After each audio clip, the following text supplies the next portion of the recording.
Vous vous souviendrez avec moi qu'au mois de juillet de l'année passée, le gouverneur était venu ici, il nous a présenté sa politique gouvernementale globale. Nous avons accepté son programme et ce programme a été voté à l'unanimité. À cet effet, les préoccupations ci-après, articulées autour des 6 piliers de son programme, visent à obtenir des éclaircissements techniques et initiatifs sur l'état d'exécution des projets réformes annoncés. Son programme était vraiment ambitieux, de 1,5 milliard de dollars américains, si j'ai bonne mémoire. Mais à l'époque, j'avais déjà émis des critiques par rapport à ce qu'il avait étalé comme projet. J'avais dit que non, c'était trop énorme par rapport aux ressources de la province. Mais lui nous avait dit à son époque qu'il avait 40%, je crois, des ressources qui étaient présentes et les 60% devaient venir de la coopération, sinon des apports extérieurs. Raison pour laquelle je lui adresse cette question, pour qu'ensemble, avec la population présente, témoin, on puisse savoir ce qu'il a fait déjà après une année au niveau de la province. Comme préoccupation, parce que là, je suis allé partout dans tous les secteurs pratiquement, c'est une question de politique générale. Je vais commencer par les projets de construction et infrastructure. Première question, je parle de construction des stades. Dans le cadre de la continuité de l'État, il a été question de poursuivre sans désemparer les actions inachevées par les gouvernements provinciaux précédents qui constituent les préoccupations pour la population. C'est dans cet ordre d'idées que le programme du gouvernement provincial du Congo central prévoyait la poursuite des travaux des stades Lumumba de Matadi, Fouki d'Inkisi, dont je suis élu, et Sokol de Boma. J'ai demandé au gouverneur s'il pouvait nous présenter de manière détaillée l'état d'avancement technique et financier de chacun de ces chantiers.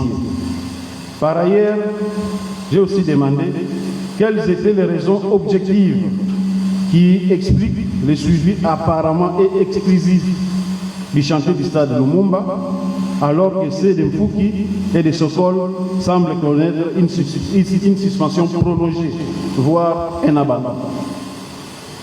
Deuxième question, il y a les chantiers non exécutés. Plusieurs travaux lancés par les gouvernements, notamment à Boma, semblent à l'arrêt. Vous connaissez la route Saïko à Boma. Jusqu'aujourd'hui, depuis qu'on l'a lancé, il n'y a rien qui évolue. Donc, mon collègue Moutoulez ne va pas me contredire. Quelles sont les causes techniques, administratives ou financières de l'arrêt des travaux, pourtant lancés officiellement par le gouvernement à Boma, à Louosi, à Mbanzangongo et à Songolo? Je voudrais connaître tout simplement quelles en sont les causes. Pourquoi cet arrêt et pourquoi cet abandon des travaux? Troisième question, la construction du nouveau siège de l'Assemblée provinciale du Congo central.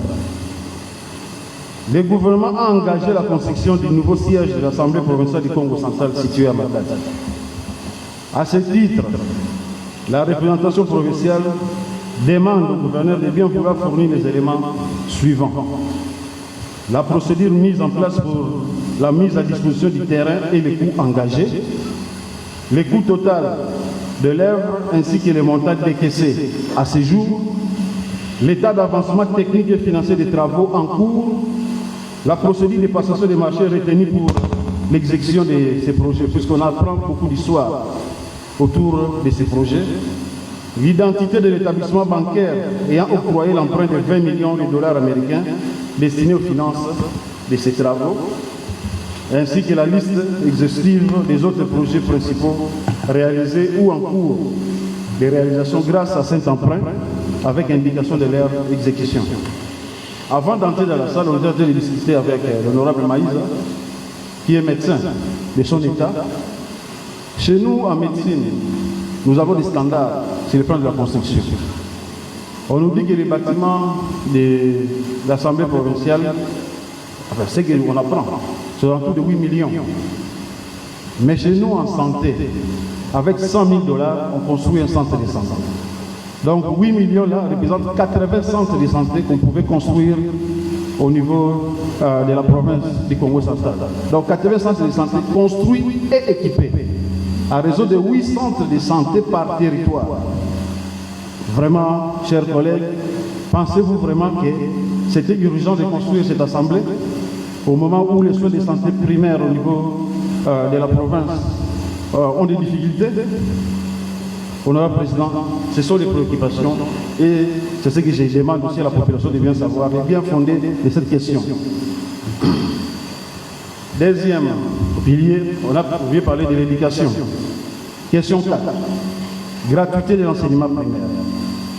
Les enseignants du primaire du Congo central acquisent un retard d'environ 8 mois dans la perception de la prime liée à la gratuité de l'enseignement.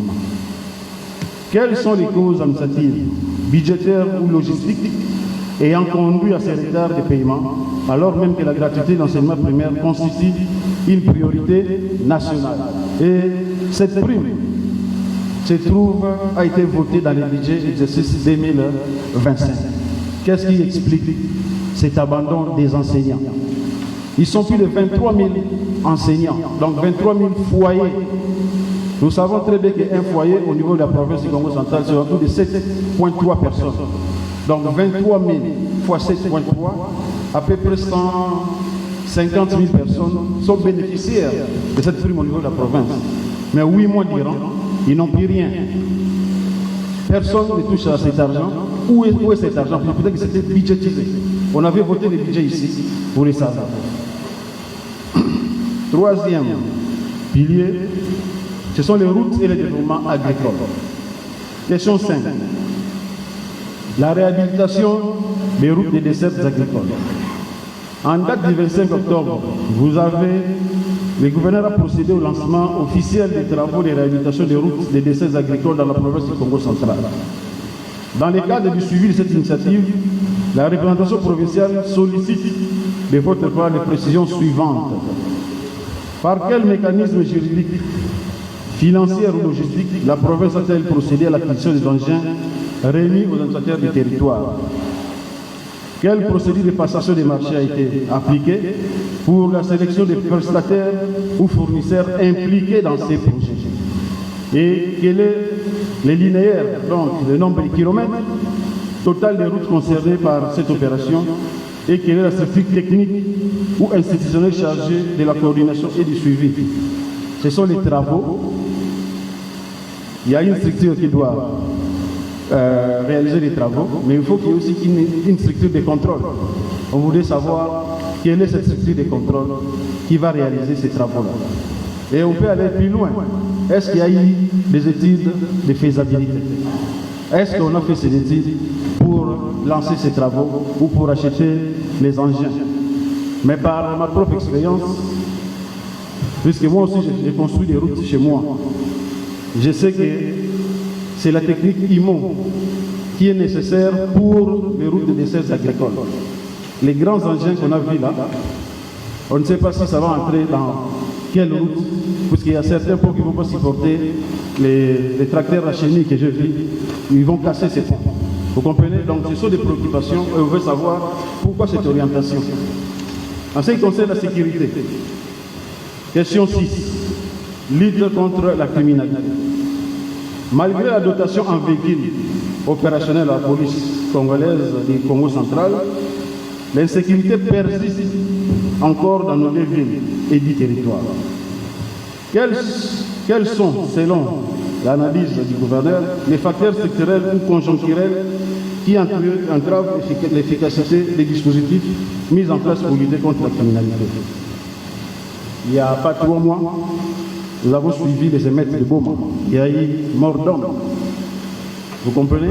Donc c'est une préoccupation. Il n'y a pas que Boma. Il y a chez moi aussi, il y a une ici. Il y a des groupes de Kourouna qui sont là. Certains entretenus ou ils veulent se prendre en charge, mais les effectifs de police laisse à désirer dans certains territoires et certains secteurs. Nous avons effectué une mission à Kibambi dans le cadre de la lutte contre les Mobondo. Là-bas, nous avons trouvé que 5 éléments de police, et parmi les 5 éléments de police, il n'y avait qu'un seul élément qui avait une arme. Et on doit aussi se poser la question si cette arme fonctionnait. Vous comprenez? Donc, il y a des priorités partout, partout et partout.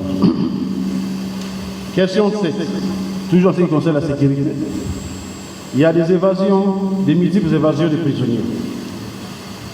Des cas récurrents d'évasion ont été enregistrés dans les établissements pénitentiaires de Boma et Kassangong.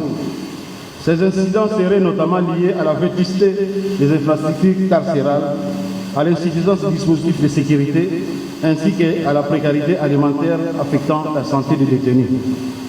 Or, les programmes du gouvernement prévoient explicitement la réhabilitation des prisons et la prise en charge adéquate des détenus. Pourquoi les mesures de réhabilitation des prisons et de prise en charge des détenus prévues par son programme n'ont-elles pas été mises en œuvre? En ce qui concerne la gouvernance des entités territoriales, il y a une question, la question 8. L'administration territoriale et les ETD, le programme de son gouvernement prévoit la mise en œuvre effective du décret numéro 13/026 du 13 juin 2013 portant octroi du statut de ville et de communes à certaines agglomérations de la province du Congo central. Cette opérationnalisation implique la création et la mise en service de nouvelles villes et communes rurales, conformément aux orientations nationales en matière de décentralisation. Or, plus d'une année après sa prise de fonction, ce processus demeure à ce jour non entamé. Qu'en est-il concrètement? Ce sont des éléments tirés de son programme. Je n'invente rien. Axe 6, ce sont les mines. Au niveau des mines, j'ai aussi une question. C'est l'état du secteur minier. Bien que la matière relève du gouvernement central, il y a lieu de noter que la province y joue un rôle important, notamment en matière d'encadrement, de sécurité et de recettes provinciales indirectes, notamment avec les trésors artisanaux. Avant de commencer, il y a eu une motion d'information qui est passée avant moi. Parce qu'il n'y a pas eu de mesures d'encadrement au niveau des Mbabou, c'est ça. Maintenant, la population est en train de pleurer, il n'y a pas d'eau potable, les maraîchers ne savent plus cultiver, et en fin de compte, il y a beaucoup de dégâts collatéraux qui vont s'en suivre, notamment en ce qui concerne les maladies et la malnutrition, je suppose, ainsi que les secteurs économiques de cette population, puisqu'ils ne savent plus produire leurs chikwang, leurs haricots, c'est ce que j'ai compris. Donc tout ça devrait être bien encadré par la province. À ce titre, pouvez-vous, lui, présenter l'état des lieux actuels du secteur minier dans la province, en précisant notamment les dynamiques opérationnelles, les zones d'exploitation actives, les mécanismes d'encadrement mis en place, ainsi que les retombées économiques enregistrées au niveau provincial. Parce qu'il y a des exploitations minières. Est-ce que la province du Congo central en bénéficie quelque chose? Ça entre où? À la DGCAC ou bien il y a une caisse spéciale? Pourriez-vous, monsieur le gouverneur aussi, éclairer la représentation provinciale sur la situation particulière du territoire de Sekebanza, comme je venais de le dire, concernant l'exploitation semi-industrielle aurifère par la société Bethel Mining Investment, détenue par des sujets chinois, car les informations en notre possession font état d'exploitation minière illégale menée en dehors du cadre légal et c'est au détriment des exploitations artisanaux et provoquant déjà la pollution des cours d'eau, comme je venais de dire, des cultures, de l'environnement et des comités locaux. Les richesses minières, c'est une richesse de la population autochtone. Mais si les autochtones n'en bénéficient pas, Pourquoi instaurer une exploitation? Parce que là, il y a une exploitation.